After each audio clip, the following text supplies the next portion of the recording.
ಅಂತರ್ಪಟ ಅಧ್ಯಾಯ 46 ಮೂಡಿಯಾಗಿದ್ದಾಳಲ್ಲ ಎಂದು ನಗುತ್ತಾ ಸ್ವಲ್ಪ ಸಲುಗೆಯಿಂದ ಮಾತನಾಡಿದರೆ ನನ್ನನ್ನೇ ಆಡಿಕೊಂಡು ನಗುತ್ತಾಳೆ. ನಾನು ಒಂಟಿ ಜುಮುಕಿ ಹಾಕಿಕೊಳ್ಳಬೇಕಂತೆ. ಅವಳ ನಗುವೂ ಅಷ್ಟೇ ಸುಂದರ. ಆಕಾಶದಲ್ಲಿ ಬೆಳ್ಳಿ ಮೋಡಗಳು ಸರಿದ ಹಾಗೆ. ನನ್ನನ್ನೇ ಅಣುಕಿಸಿ ನಗುತ್ತಿದ್ದವಳಿಗೆ ಒಂದು ಚಮಕ್ ಕೊಡಬೇಕೆನಿಸಿತು. ನೆನ್ನೆ ಮದುವೆಗೆ ಒಪ್ಪಿಗೆ ಕೊಡುತ್ತೇನೆ ಎಂದು ನನ್ನನ್ನು ಕಾಡಿಸಿದ್ದು ಕಡಿಮೆಯೇ? ಐ ಲವ್ ಯು ಎಂದೆ. ಅದು ಹೃದಯದಾಳದಿಂದ ಬಂದಿದ್ದೋ ನಾಲಿಗೆಯಂಚಿನಲ್ಲಿ ಬಂದಿದ್ದೋ ನಾನರಿಯೆ. ಅವಳ ನಗು ತಕ್ಷಣ ನಿಂಟುಬಿಟ್ಟಿತು. ಆ ಸುಂದರ ನಗುವನ್ನು ತಡೆದ ಪಾಪ ಸುತ್ತಿತ್ತೇನೋ ನನಗೆ. ಆ ಕ್ಷಣ ಅವಳನ್ನಾವರಿಸಿದ್ದು ಗಾಬರಿಯೋ ಕೋಪವೋ ಭಯವೋ ತಿಳಿಯದಾದೆ. ಅರೆ ನಿಮಿಷ ನಿಶ್ಚಲಳಾದಳು. ಕಣ್ಣುಗಳು ಮಾತ್ರ ನನ್ನನ್ನು ಬಿಟ್ಟು ಅತ್ತಿತ್ತ ಚಲಿಸಿರಲಿಲ್ಲ. ನಿನಗೆ ಹೇಳಿದ್ದು ಐ ಲವ್ ಯು ಮತ್ತೆ ಹೇಳಿದ್ದು. ಈ ಬಾರಿ ಬೆದರಿದಳು. ಭಯದಿಂದ ಉಗುಳು ನುಂಗಿ ಪಿಳಿಪಿಳಿ ಕಣ್ಣು ಬಿಟ್ಟಳು. ನನ್ನ ನೋಡ್ದಾಗೆಲ್ಲ ನಿನ್ನ ಮುಖದಲ್ಲಿರಬೇಕಾದ ಎಕ್ಸ್ಪ್ರೆಷನ್ ಇದು, ಅಂಡರ್ಸ್ಟುಡ್ ಎಂದೆ. ಅಂದ್ರೆ ನೀವೀಗ ಹೇಳಿದ್ದು ತಮಾಷೆಗಾ ಎಂದಳು. ಇನ್ನೇನು ನಿನ್ನಂತ ಚಿಂಪಾಂಜಿ ಮುಖದವೇಗ ಐ ಲವ್ ಯು ಹೇಳ್ತೀನನ್ಕೊಂಡ್ಯಾ? ನೋಡಿ, ಇನ್ನೊಂದ್ಸಲ ಹೀಗೆಲ್ಲ ಕೆಟ್ಟದಾಗಿ ತಮಾಷೆ ಮಾಡ್ಬೇಡಿ, ನಂಗಿಷ್ಟ ಆಗಲ್ಲ ಮೂತಿಯುಬ್ಬಿಸಿ ಹೇಳಿದಳು. ನಿಂಗೇನಿಷ್ಟ ಆಗೋದಿಲ್ವೋ ಅದು ನಂಗೆ ತುಂಬಾ ಇಷ್ಟ ಆಗತ್ತೆ ಎಂದೆ. ಈಗ ಏನೇನೋ ಹೇಳಿ ನನ್ನ ತಲೆ ಕೆಡಿಸ್ಬೇಡಿ, ಹೊರಡಿ ಇಲ್ಲಿಂದ. ಅವಳ ಮುಖದಲ್ಲಿ ಹುಸಿ ಮುನಿಸು. ಸರಿ, ಕೊನೆಯದಾಗಿ ಒಂದೇನೊಂದು ಪ್ರಶ್ನೆಗೆ ಉತ್ತರ ಕೊಟ್ಬಿಡು ಎಂದೆ. ಅವಳು ತನ್ನೆರಡೂ ಕಿವಿಯನ್ನು ಮುಚ್ಚಿಕೊಳ್ಳುತ್ತಾ, ನೋನೋ, ನಂಗಿಷ್ಟ ಇಲ್ಲ ಉತ್ತರ ಕೊಡೋಕೆ. ನೀವೆಂತೆಂಥ ಪ್ರಶ್ನೆ ಕೇಳ್ತೀರಾ ಅಂತ ಗೊತ್ತು, ಸುಮ್ಮನೆ ಹೋಗಿ ಇಲ್ಲಿಂದ ಎಂದಳು. ಅವಳ ಆ ಮಗುವಿನ ವರಸೆಯನ್ನು ಕಂಡು ನನಗೆ ನಗು ಬಂದಿತ್ತು. ನನ್ನ ಯಾವ ಪ್ರಶ್ನೆಗೆ ತಾನೇ ಸರಿಯಾಗಿ ಉತ್ತರ ಕೊಟ್ಟಿದ್ಯಾ ನೀನು ಎಂದೆ. ನಿಮ್ಮ ಅನಾವಶ್ಯಕ ಪ್ರಶ್ನೆಗಳಿಗೆ ಉತ್ತರಿಸುವ ಅಗತ್ಯ ನನಗಿಲ್ಲ. ಭಾರಿ ಮೊಂಡಿ ಇವಳು.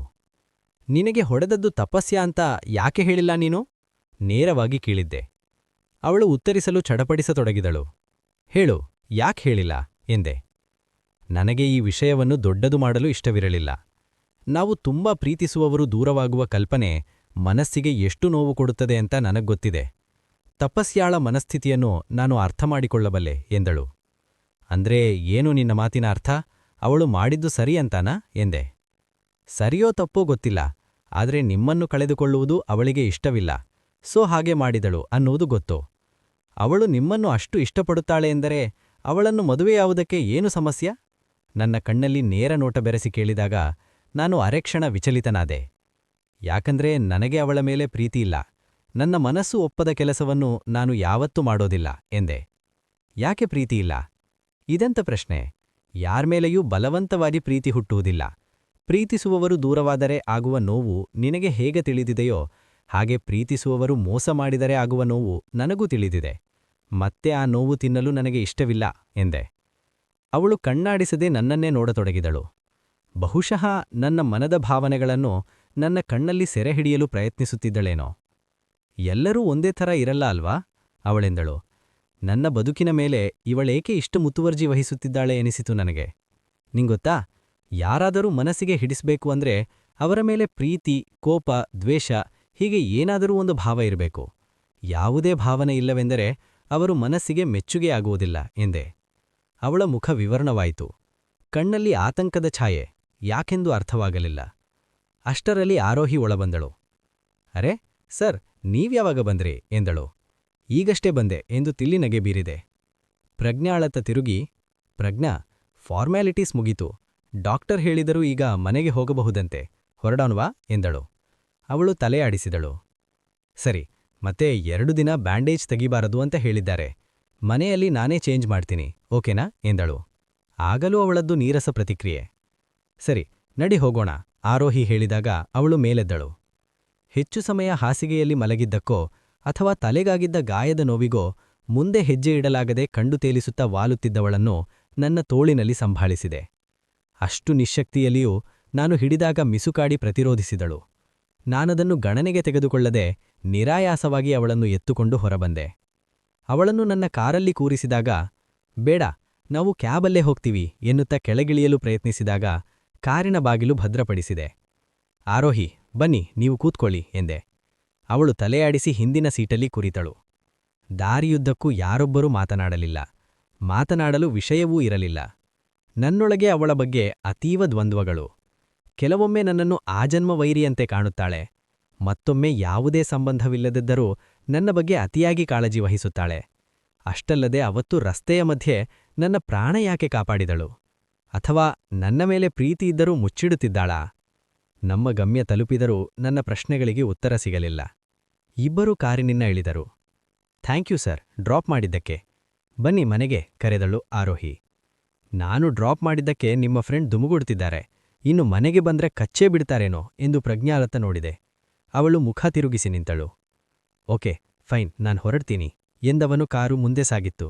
ಲೇ, ಏನೇ ಆಗಿದೆ ನಿನಗೆ? ಯಾಕ್ ಹೀಗಾಡ್ತಾ ಇದ್ಯಾ? ಅವರು ನಮ್ಗೆ ಎಷ್ಟು ಸಹಾಯ ಮಾಡಿದ್ದಾರೆ. ಬಾಯಿ ಮಾತಿಗಾದ್ರೂ ಒಳಗೆ ಕರೆಯೋದಲ್ವಾ? ನೀನ್ ತುಂಬಾ ಬದ್ಲಾಗಿದ್ಯಾ ಪ್ರಜ್ಞಾ. ಬಾಗಿಲು ತೆಗೆದು ಒಳಗೆ ಬರುತ್ತಿದ್ದಂತೆ ಆರೋಹಿಯ ಬೈಗುಳ ಶುರುವಾಗಿದ್ದವು. ನಾನೇನೂ ಪ್ರತಿಕ್ರಿಯಿಸದೆ ಆಯಾಸವಾಗಿದ್ದರಿಂದ ಸೋಫಾದ ಮೇಲೆ ಕುಸಿದೆ. ಪ್ರಜ್ಞಾ, ನಿನ್ನನ್ನೇ ಕೇಳ್ತಾ ಇರೋದು. ಯಾಕೆ ಅವರನ್ನ ಅಷ್ಟು ಹೇಟ್ ಮಾಡ್ತ್ಯಾ? ಮತ್ತೆ ಕೇಳಿದಳು.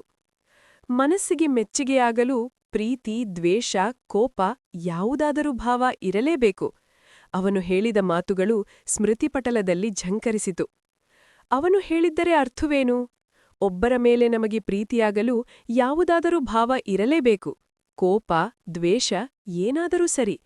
ಭಾವವೇ ಇಲ್ಲದೆ ಬರಡಾಗಿ ಪ್ರೀತಿಸಲು ಸಾಧ್ಯವಿಲ್ಲ ಎಂದೇ? ನನ್ನ ಕೈಲಾದಷ್ಟು ಅವನನ್ನು ಅವಾಯ್ಡ್ ಮಾಡುತ್ತಿದ್ದೇನೆ. ಅವನು ಹೇಳುವುದು ಹೇಗಿದೆಯೆಂದರೆ, ಅವನ ಮೇಲೆ ಪ್ರೀತಿ ಮೂಡಬಾರದು ಎಂದರೆ ಅವನನ್ನು ನಾನು ದ್ವೇಷಿಸಲುಬಾರದು. ಅದು ಹೇಗೆ ಸಾಧ್ಯ? ಅಷ್ಟರಲ್ಲಿ ಕಾಲಿಂಗ್ ಬೆಲ್ ಮತ್ತೆ ಸದ್ದಾಯಿತು. ಈಗಷ್ಟೇ ಒಳಗೆ ಬರೋದಿಲ್ಲ ಅಂತ ಹೇಳಿ ಅವನೇ ಬಂದು ಬಿಟ್ಟಿದ್ದಾನಾ? ಆರೋಹಿ ಹೋಗಿ ಬಾಗಿಲು ತೆಗೆದಳು. ಅರೇ ಚಿಕ್ಕಮ್ಮ, ಬನ್ನಿ ಒಳಗೆ ಎಂದಳು. ಆರೋಹಿಯ ಚಿಕ್ಕಮ್ಮ ಸುನಂದ. ಅವರನ್ನು ಇದ್ದಕ್ಕಿದ್ದ ಹಾಗೆ ಕಂಡು ನನಗೂ ಆಶ್ಚರ್ಯವಾಯಿತು. ಬೆಂಗಳೂರಿನಲ್ಲೇ ವಾಸವಿದ್ದರೂ ಒಮ್ಮೆಯೂ ಇತ್ತ ಕಡೆ ತಲೆ ಹಾಕಿರಲಿಲ್ಲ. ಏನೇ ಆರು, ಯಾವ್ದೋ ಹುಡುಗಿನ ತಂದು ಮನೇಲಿಡ್ಸ್ಕೊಂಡಿದ್ಯಂತೆ, ನಿಮ್ಮಮ್ಮ ಹೇಳಿದ್ಲು. ಅದಕ್ಕೆ ನೋಡ್ಕೊಂಡ್ ಹೋಗೋಣ ಅಂತ ಬಂದೆ ಎಂದು ಮೂತಿ ತಿರುವಿದರು. ಅವರ ಮಾತಿನಲ್ಲಿ ನನ್ನ ಬಗ್ಗೆ ತಾತ್ಸಾರವಿತ್ತು. ಹೌದು ಚಿಕ್ಕಮ್ಮ, ನನ್ನ ಫ್ರೆಂಡ್ ಪ್ರಜ್ಞಾ ಅಂತ ಎಂದು ನನ್ನತ್ತ ನೋಡಿದಳು. ನಮಸ್ತೆ ಆಂಟಿ ಎಂದು ಕೈಮುಗಿದೆ. ಅವರು ಅಸಡ್ಡೆಯ ನೋಟ ಬೀರಿ, ಓಹ್, ಇವಳೇನಾ ಅವಳು? ಅಲ್ಲ ಆರು, ನಿನ್ ತಲೆಯಲ್ಲಿ ಬುದ್ಧಿ ಇದೆಯೋ ಇಲ್ವೋ? ಇವಳು ತಂಗಿ ಮಾಡಿರೋ ದರಿದ್ರ ಕೆಲಸ ಗೊತ್ತಿದ್ದು ಇವಳಿಗೆ ಆಶ್ರಯ ಕೊಟ್ಟಿದ್ಯಲ್ಲ. ತಂದೆ ತಾಯಿ ಕಷ್ಟಪಟ್ಟು ಮಕ್ಕಳನ್ನ ಸಾಕಿ ಸಲಹಿ ಕಾಲೇಜಿಗೆ ಕಳಿಸಿದ್ರೆ ಯಾವನ್ ಜೊತೆನೋ ಮಲಗಿ ಹೊಟ್ಟೆ ಬರ್ಸ್ಕೊಂಡು ಹೆತ್ತವರು ತಲೆ ತಗ್ಗಿಸೋ ಹಾಗೆ ಮಾಡ್ತಾರೆ ಈಗಿನ ಕಾಲದ ಮಕ್ಕಳು. ಇವಳು ತಂಗಿ ನಾಚಿಕೆಗೇಡು ಕೆಲಸ ಮಾಡಿ ಹೆತ್ತವರನ್ನು ಬಲಿ ತಗೊಂಡ್ಲು. ಇನ್ನು ಅಕ್ಕ ಹೇಗೋ ಏನೋ, ಇವಳಿಂದಾಗಿ ನಿನ್ನ ಬಗ್ಗೆ ಜನ ತಪ್ಪಾಗಿ ಮಾತಾಡ್ಕೋತಾರೆ ಎಂದವರ ಮೊನಚು ಮಾತಿನ ಆಯುಧ ನನ್ನೆದಗಿ ನೇರವಾಗಿ ನಾಟಿತು. ಅದಾಗಲೇ ನನ್ನ ಕಣ್ಣಿನಿಂದ ನೀರು ಜಾರಿತು. ಚಿಕ್ಕಮ್ಮ, ಬಾಯಿಗೆ ಬಂದ ಹಾಗೆ ಮಾತಾಡ್ಬೇಡಿ. ಅವಳು ನನ್ನ ಫ್ರೆಂಡ್, ಅವಳು ಏನು ಅಂತ ನನಗ್ ಗೊತ್ತು, ಸಿಟ್ಟಿನಿಂದ ಹೇಳಿದಳು ಆಲು. ನಿನ್ನ ಒಳ್ಳೆದಕ್ಕೆ ಹೇಳಿದ್ರೆ ಯಾಕ್ ಹೀಗೆ ರೇಗಾಡ್ತ್ಯಾ? ಈ ಹುಡ್ಗಿಯಿಂದಾಗಿ ಮುಂದೊಂದು ದಿನ ಅನುಭವಿಸಬೇಕಾಗುತ್ತೆ ಎಂದರು. ಓಹ್, ಅದನ್ನೇ ಹೇಳೋಕೆ ಬಂದ್ರಾ? ಇಷ್ಟು ವರ್ಷದಲ್ಲಿ ಒಂದು ಸಲನೂ ನನ್ನ ಯೋಗಕ್ಷೇಮ ವಿಚಾರಿಸೋಕೆ ಬರ್ಲಿಲ್ಲ, ಈಗ ನನ್ನ ಫ್ರೆಂಡ್ ಬಗ್ಗೆ ಚಾಡಿ ಹೇಳೋಕೆ ಬಂದಿದ್ದೀರಾ ಎಂದಳು. ನಿನ್ನ ಫ್ರೆಂಡ್ ಬಗ್ಗೆ ಚಾಡಿ ಹೇಳಿ ನನಗೇನೆ ಸಿಗುತ್ತೆ? ಇರೋದನ್ನೇ ಹೇಳಿದ್ದು. ನಿನಗೆ ಹೇಳಿ ಪ್ರಯೋಜನ, ನಿಮ್ಮಮ್ಮನ್ ಜೊತೆನೇ ಮಾತಾಡ್ತೀನಿ ಒರಟಾಗಿ ಹೇಳಿ ನನ್ನತ್ತ ಉರಿನೋಟ ಬೀರಿದರು. ಅದ್ ಏನ್ ಹೇಳ್ಕೋತಿರೋ ಹೇಳ್ಕೋ ಹೋಗಿ, ಇನ್ನೊಂದ್ಸಲ ಈ ಕಡೆ ಬರ್ಬೇಡಿ ಎಂದು ಕಡ್ಡಿ ತುಂಡು ಮಾಡಿದಂತೆ ಹೇಳಿಬಿಟ್ಟಳು. ಅವರು ಬಂದಷ್ಟೇ ಬಿರುಸಾಗಿ ಹೊರನಡೆದರು. ಆರೋಹಿಗೆ ನನ್ನ ಮೇಲಿರುವ ಪ್ರೀತಿಯನ್ನು ಕಂಡು ಕಣ್ತುಂಬಿ ಬಂದರೆ, ಮತ್ತೊಂದೆಡೆ ಜನ ಯಜ್ಞಾ ಬಗ್ಗೆ ಇಷ್ಟು ಕೆಟ್ಟದಾಗಿ ಮಾತನಾಡುತ್ತಿರುವುದನ್ನು ಕೇಳಿ ಹೃದಯ ದ್ರವಿಸಿತು. ಕಣ್ಣೀರು ಹರಿಸುತ್ತಾ ನಿಂತಿದ್ದವಳ ಬಳಿ ಬಂದ ಆರು ನನ್ನನ್ನು ಆಸ್ಥೆಯಿಂದ ತಬ್ಬಿದಳು. ಸಾರಿ ಪ್ರಜ್ಞಾ, ಪ್ಲೀಸ್ ಬೇಜಾರ್ ಮಾಡ್ಕೊಳ್ಬೇಡ. ನಮ್ ಚಿಕ್ಕಮ್ಮ ಹಾಗೇನೆ, ಎಲ್ಲರ ಬಗ್ಗೆನೂ ಕೊಂಕು ಮಾತಾಡ್ತಾರೆ ಎಂದು ನನ್ನನ್ನು ಸಂತಾಯಿಸಿದ್ದಳು. ಆದರೆ ನನ್ನದು ಮಾಸಲಾಗದ ನೋವು, ಸಹಿಸಲಾಗದ ದುಃಖ. ಎಲ್ಲೋ ಒಂದು ಕಡೆ ಅವರ ಚಿಕ್ಕಮ್ಮ ಹೇಳಿದ್ದು ಸರಿಯೆನಿಸಿತು. ತಿಳಿದೋ ತಿಳಿಯದೆಯೋ ನನ್ನಿಂದಾಗಿ ಆರೋಗೆ ತ್ರಿಟ್ಟ ಹೆಸರು. ನಾನು ಇಲ್ಲಿ ಹೆಚ್ಚು ದಿನ ಇರುವುದು ಸರಿಯಿಲ್ಲ. ಏನೋ ಮಾಡಲು ಬಂದು ಮತ್ತೇನೋ ಮಾಡುತ್ತಿದ್ದೇನೆ ನಾನು. ಆ ವಿಭೋದ್ ನನ್ನ ಶತ್ರು. ಅವನನ್ನು ಮಟ್ಟ ಹಾಕಬೇಕು ಬಗ್ಗೆ ಯೋಚಿಸದೆ ಅವನ ಮೇಲೆ ನನಗಿರುವುದೋ ಪ್ರೀತಿಯೋ ದ್ವೇಷವೋ ಎಂಬ ಕೆಲಸಕ್ಕೆ ಬಾರದ ಯೋಚನೆ ಮಾಡುತ್ತಿದ್ದೇನೆ. ಇನ್ನೂ ತಡ ಮಾಡುವುದು ಬೇಡ. ನಾನು ಅಂದುಕೊಂಡಿದ್ದನ್ನು ಮಾಡೇ ಬಿಡುತ್ತೇನೆ. ಅವನ ವ್ಯಕ್ತಿತ್ವದ ಬಗ್ಗೆ ಇನ್ಯಾವ ಸ್ಪಷ್ಟತೆಯೂ ಬೇಕಿಲ್ಲ ನನಗೆ. ಅವನು ಎಷ್ಟೇ ಒಳ್ಳೆಯವನಾಗಿದ್ದರೂ, ಎಷ್ಟೇ ಒಳ್ಳೆಯ ಕೆಲಸ ಮಾಡಿದ್ದರೂ ಅವನ ಒಂದು ತಪ್ಪಿಗೆ ಶಿಕ್ಷೆ ಅನುಭವಿಸಲೇಬೇಕು. ಮರುದಿನ ಏನೆಲ್ಲ ಮಾಡಬೇಕೆಂದು ಮೊದಲೇ ಯೋಚಿಸಿ ಆಫೀಸಿಗೆ ತಲುಪಿದವಳು ಅವನ ಕ್ಯಾಬಿನ್ ಹೊಕ್ಕಿದ್ದೆ. ಇತ್ತೀಚಿಗಂತೂ ಅವನಿಗೆ ಬಿಡುವಿಲ್ಲದ ಕೆಲಸ. ಅಂದೂ ಸಹ ಎಂದಿನಂತೆ ತನ್ನ ಕೆಲಸದಲ್ಲಿ ತೊಡಗಿದ್ದ. ನಾನು ಅವನೆದುರು ನಿಂತರೂ ಲ್ಯಾಪ್ಟಾಪಿಂದ ದೃಷ್ಟಿ ಕದಲಿಸದೆ, ಇವತ್ತು ಯಾಕೆ ಬಂದೆ? ಮನೇಲೇ ರೆಸ್ಟ್ ಮಾಡಬಹುದಿತ್ತಲ್ಲ, ಗಾಯ ಇನ್ನೂ ವಾಸಿ ಆಗಿಲ್ಲ ಅಲ್ವಾ ಎಂದ. ಒಂದು ದಿನವಾದರೂ ಆಫೀಸ್ನಲ್ಲಿ ಕೆಲಸದ ಬಟ್ಟಿ ವಿಚಾರಿಸುವುದಿಲ್ಲ ಈ ನನ್ನ ಮುಟ್ಟಾಳು ಬಾಸ್. ನಾನು ಇವನ ಪಿಯೇನಾ ಅಥವಾ ಇವನು ನನ್ನ ಕೇರ್ ಟೇಕರಾ? ನಿನಗೆ ಹೇಳಿದ್ದು, ಏನ್ ಯೋಚನೆ ಮಾಡ್ತಾ ಇದ್ಯಾ ಎಂದ. ಏನಿಲ್ಲ sir, I am fine, I can manage ಎಂದೆ. Okay then, get on with your work ಎಂದ. ಇಂದೇಕೋ ಜಗಳವಾಡುವ ಮೂಡ್ ಅವನಿಗಿರಲಿಲ್ಲವೇನೋ, ಎಲ್ಲದಕ್ಕೂ ಶಾಂತವಾಗಿಯೇ ಉತ್ತರಿಸುತ್ತಿದ್ದ. ಸರ್, ನಾನು ಏನೋ ಹೇಳ್ಬೇಕಿತ್ತು ಎಂದೆ. ಕೆಲಸದ ಬಗ್ಗೆ ಆಗಿದ್ರೆ ಹೇಳು, ಗಡುಸಾಗಿ ಹೇಳಿದ. ಅಂದರೆ ನಾನು ಯಾವಾಗಲೂ ಅನಾವಶ್ಯಕ ಮಾತುಗಳನ್ನಾಡುತ್ತೇನೆ ಎಂದೇ ಇವನ ಮಾತಿನ ಅರ್ಥ. ಇವನೇ ಆಫೀಸ್ನಲ್ಲೂ ನನ್ನ ವೈಯಕ್ತಿಕ ವಿಚಾರವನ್ನು ಕೆದಕುವುದು. ದಿನವೆಲ್ಲ ಹೀಗೆ ನಿಂತು ನನ್ನ ಟೈಮ್ ವೇಸ್ಟ್ ಮಾಡ್ತೀಯಾ ಅಥವಾ ಬಾಯ್ಬಿಟ್ಟು ಮಾತಾಡ್ತೀಯಾ? ಗಂಭೀರವಾಗಿ ಹೇಳಿದ. ವಾಸ್ತವಕ್ಕೆ ಬಂದವಳು, ಹಾ ಸರ್, 200 ಕೋಟಿ ಪ್ರಾಫಿಟ್ ಬರುವ ಪ್ರಾಜೆಕ್ಟ್ ನಮ್ಮ ಕೈ ಸೇರಿದೆ. ಇದೇ ಖುಷಿಗೆ ಯಾಕೆ ಒಂದು ಪಾರ್ಟಿ ಅರೇಂಜ್ ಮಾಡಬಾರ್ದು ಎಂದೆ. ಅವನು ಕಣ್ಣು ಕಿರಿದಾಗಿಸಿ ನನ್ನನ್ನೇ ದಿಟ್ಟಿಸಿದ. ಪ್ರಾಜೆಕ್ಟ್ ಕಂಪ್ಲೀಟ್ ಮಾಡೋಕೆ ನಮ್ಮತ್ರ 1 ತಿಂಗಳು ಅಷ್ಟೇ ಇರೋದು. ಅಂಥದ್ರಲ್ಲಿ ಪಾರ್ಟಿ ಗಿರಿಟಿ ಅಂತ ಟೈಮ್ ವೇಸ್ಟ್ ಮಾಡೋಕ್ಕಾಗುತ್ತಾ ಎಂದ. ಹಾಗಲ್ಲ ಸರ್, ಎಂಪ್ಲಾಯೀಸ್ಗೆ ಸಣ್ಣ ಬ್ರೇಕ್ ಸಿಕ್ಕಿದಾಗುತ್ತೆ. ಹಾಗೆ ಅವರಿಗೂ ಖುಷಿಯಾಗುತ್ತೆ. ಮತ್ತೆ ಗುಪ್ತಾ ಕಂಪನೀಸ್ ಥರ ರೆಪ್ಯೂಟೆಡ್ ಕಂಪನಿ ನಮ್ಮ ಪ್ರಾಜೆಕ್ಟ್ ಅಪ್ರೂವ್ ಮಾಡಿದ್ದಾರೆ ಅಂತ ಮೀಡಿಯಾದವರ ಮೂಲಕ ಪ್ರಮೋಟ್ ಆದ್ರೆ ನಮ್ಮ ಕಂಪನಿಗೂ ಒಳ್ಳೆ ಹೆಸರು ಅಲ್ವಾ? ಸೊ ಒಂದು ಪಾರ್ಟಿ ಇಟ್ರೆ ಹೇಗೆ ಎಂದೆ. ಅವನು ಗಲ್ಲದ ಮೇಲೆ ಬೆರಳಿಟ್ಟು ಕೆಲಹೊತ್ತು ಯೋಚಿಸಿದ. ಸರ್, ಏನ್ ಯೋಚನೆ ಮಾಡ್ತಾ ಇದ್ದೀರಾ? ನಾನೇನಾದ್ರೂ ತಪ್ಪು ಹೇಳಿದ್ನಾ ಎಂದೆ. ಇಲ್ಲ, ಇಷ್ಟು ದಿನ ಅನ್ಕೊಂಡಿದ್ದೆ ನಿನ್ನ ಬ್ರೈನ್ ಎಲ್ಲೋ ಬಿದ್ಹೋಗಿದೆ ಅಂತ. ಮತ್ತೆ ಯಾವಾಗ ಫಿಕ್ಸ್ ಮಾಡ್ಕೊಂಡೆ ಅಂತ ಯೋಚನೆ ಮಾಡ್ತಾ ಇದ್ದೀನಿ ಎಂದ. ನನಗೆ ಅಸಾಧ್ಯ ಸಿಟ್ಟು ಬಂದಿತ್ತು. ಇವನನ್ನು ಬಿಟ್ಟರೆ ಪ್ರಪಂಚದಲ್ಲಿ ಇರುವವರೆಲ್ಲರೂ ದಡ್ಡರೂ ಅಂತಿಕೊಂಡಿದ್ದಾನೆ. ಆರಾಡಿದ್ ಡೈನೋಸಾರ್. ಸರ್, ಈ ಪಾರ್ಟಿ ಇಟ್ಕೊಳ್ಳೋಣ. ಮುಂದಿನ ತಿಂಗಳು 22ನೇ ತಾರೀಕು ಆಗ್ಬಹುದಲ್ವಾ? ಎಲ್ಲರಿಗೂ ಇನ್ಫಾರ್ಮ್ ಮಾಡ್ಬಿಡು ಎಂದ. ನನ್ನ ಮುಖದಲ್ಲೊಂದು ನಗು ಮೂಡಿತು. ನನ್ನ ಯೋಜನೆಯ ಮೊದಲ ಪ್ರಯತ್ನ ಗೆದ್ದ ಖುಷಿಯಲ್ಲಿ. ಓಕೆ ಸರ್ ಎಂದು ಹೊರಡಲು ಅನುವಾದವಳು ತಡೆದ. ನಿಮಿಷ ನಿಲ್ಲು. ನೀನು ಹೋಗ್ತಾ ಇದ್ಯೋ ಸಿರಿ ಮದುವೆಗೆ? ಯಾಕೆ ಆಫೀಸ್ನಲ್ಲಿ ಸಾಲದು ಅಂತ ಅಲ್ಲೂ ಬಂದು ನನಗೆ ಕಾಟ ಕೊಡುವುದಕ್ಕ? ಹೇಳಿದರೆ ತಾನೇ ಇವನು ನನ್ನ ಬೆನ್ನತ್ತಿ ಬರುವುದು. ಇಲ್ಲ ಸರ್, ಅವತ್ತು ನನಗೆ ಒಂದು ಇಂಪಾರ್ಟೆಂಟ್ ಕೆಲಸ ಇದೆ, ನಾನ್ ಹೋಗ್ತಾ ಇಲ್ಲ ಎಂದೆ. ಅವನು ಮತ್ತೇನೂ ಹೇಳಲಿಲ್ಲ. ಅಲ್ಲಿಂದ ಹೊರಬಂದು ನಿಟ್ಟುಸಿರುಬಿಟ್ಟೆ.